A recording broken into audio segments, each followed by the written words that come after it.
they weren't always vampires. Once, they were just kids stealing to survive, until they crossed paths with a monster who called himself Vlad the Impaler. In this video, we're uncovering the forgotten prequel to The Lost Boys, The Beginning, a script that never made it to the screen, conceived by director Joel Schumacher and penned by Eric Red, the same writer behind Near Dark, a story that rewinds the clock to 1906 San Francisco. This prequel reveals how David, Marco, Paul, Dwayne, and Jasper went from street thieves to the immortal predators ruling Santa Carla's night. You'll see their first brush with the Vampire King, the tragedy that broke David, and the moment Max stepped into the picture to build a new nest. Stay until the end, because the ending changes everything you thought you knew about Santa Carla. The story begins not in Santa Carla, but in the filthy, cutthroat docks of San Francisco. David and his crew weren't vampires yet. They were just kids, pickpockets, street rats, hustlers. David was their leader, sharp-eyed and unshakable, even when the streets chewed people up. Marco was cocky but loyal, quick with a laugh that usually got them in trouble. Paul, quiet but deadly, always stood like a shadow at David's side.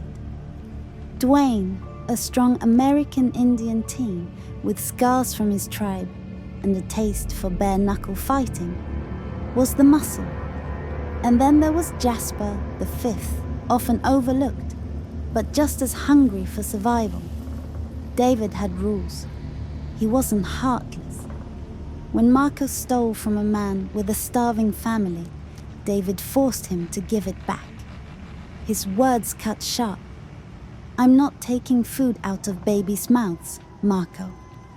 It was survival, but never cruelty. That code was what made David different, and it's why Vlad noticed him. Everything shifted the night a cargo ship rolled into port from Romania.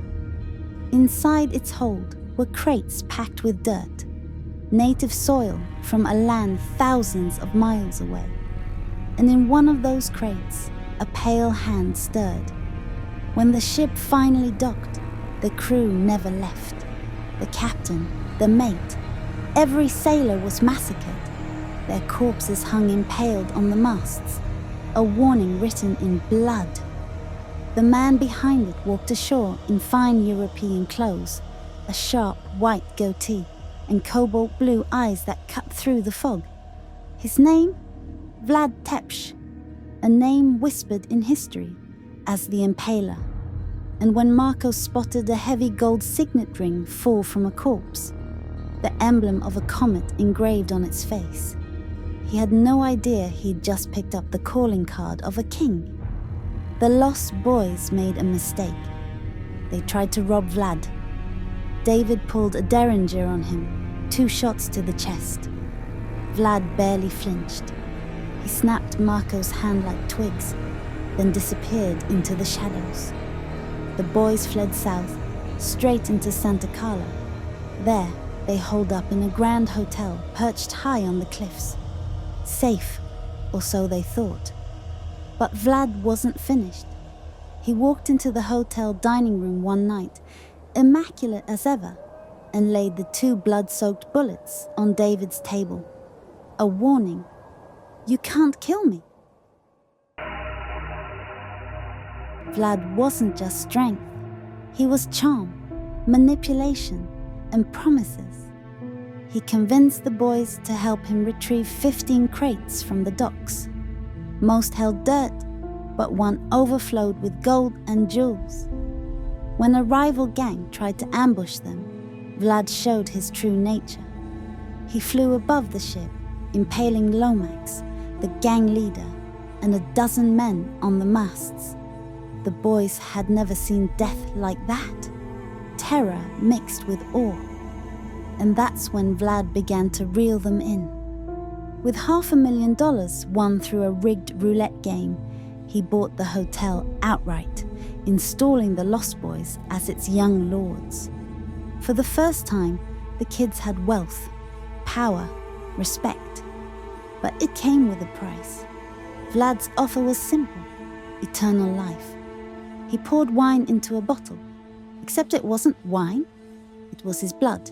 Marco, Paul, Dwayne, and Jasper drank deep. David refused. Something inside him resisted the leash Vlad was trying to slip over their necks. The next morning, Marco and Paul writhed in agony. Sunlight peeled their flesh like burning parchment. Vlad cut his own wrist and fed them black blood to soothe the pain. They weren't boys anymore. They were vampires. Unlike Marco, Paul, Dwayne, and Jasper, David never wanted Vlad's blood. When Vlad poured the dark liquid into the bottle and passed it around, David pushed it back. He claimed he didn't drink, and when the bottle came to him again, he spat it on the floor. To him, it wasn't immortality in a glass. It was poison, and he knew it. But fate had other plans. Later, while trying to escape Santa Carla with his friends on a military transport train, David found himself caught in a brutal fight between the Marines, the boys, and Vlad himself. Chaos filled the car. In the struggle, a Marine sergeant rammed a rifle into David's stomach and pulled the trigger. The shot sent David crashing against the steel walls. Blood poured out fast, too fast. He knew it was over. That's when Vlad appeared, towering over him like a shadow of death. The Vampire King knelt beside David, his voice dripping with temptation. "You don't have to die. Ever! Join us! Yes or no?" David's lips trembled, his life slipping away second by second. For the first time, he broke. He nodded. Vlad smiled, baring his fangs, and leaned in. The scene fades there. But when David woke again, he was different.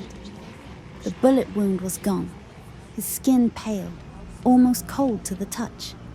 And when he glanced at the mirror across the room, there was nothing looking back, no reflection. Vlad made it clear. David hadn't survived by chance. He had been chosen. The Vampire King had deliberately turned him, binding David to his blood, ensuring the strongest of the boys would belong to him. It was the end of David's humanity, and the birth of the leader we would one day know as the ruler of the Lost Boys.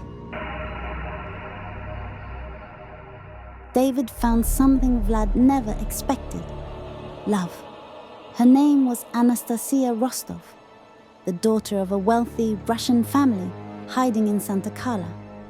David used his newfound riches to court her, dreaming of a life beyond Vlad's darkness. But Vlad was watching.